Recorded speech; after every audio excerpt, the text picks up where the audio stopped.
One of my favorite exercises for intonation and for shifting and just kind of overall comfort level and familiarity with the fingerboard involves taking each of the 12 simple intervals, in other words, intervals up to an octave, and planing them or transposing them through a chromatic scale.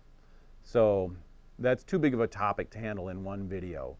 We'll start with octaves. So I'm going to take an octave and I'm going to plane it. I'm going to transpose it through all 12 pitches of a chromatic scale. So first, let's maybe review the idea of a chromatic scale. If I do a chromatic scale across strings, I'm just going to use generally open strings and 1, 2, 3.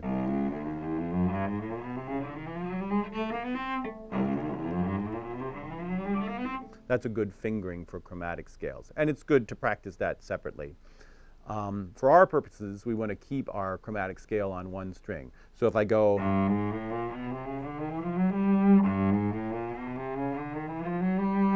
those are all the pitches that I'm going to play with my thumb.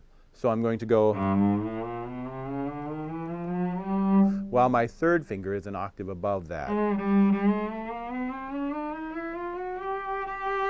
So that gives me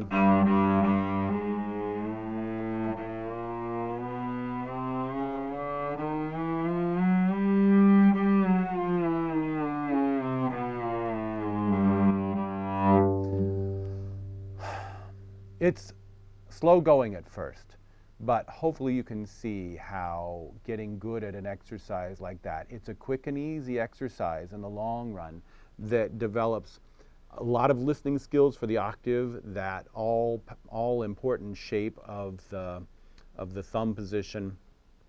At first, if it's kind of slow going for you, you might try something I've mentioned elsewhere that's really good approach for any double stops, which is to do them first separately and then together. So the down bow is maybe separate notes and then the up bow is together. So if I go,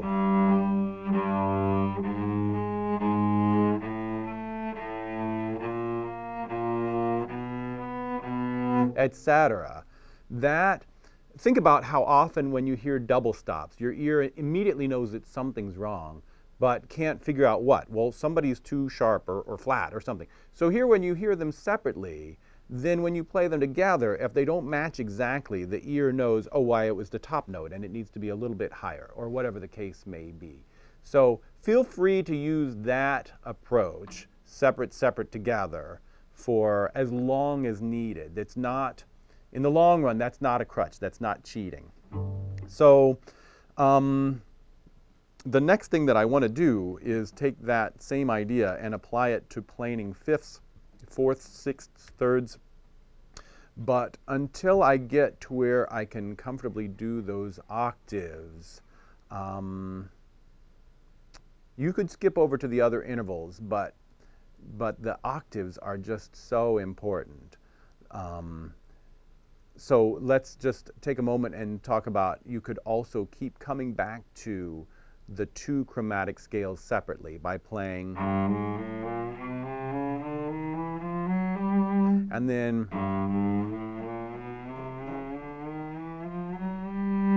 I'm just showing you the thumb. You could also, of course, leave third finger riding along silently on its pitch, and then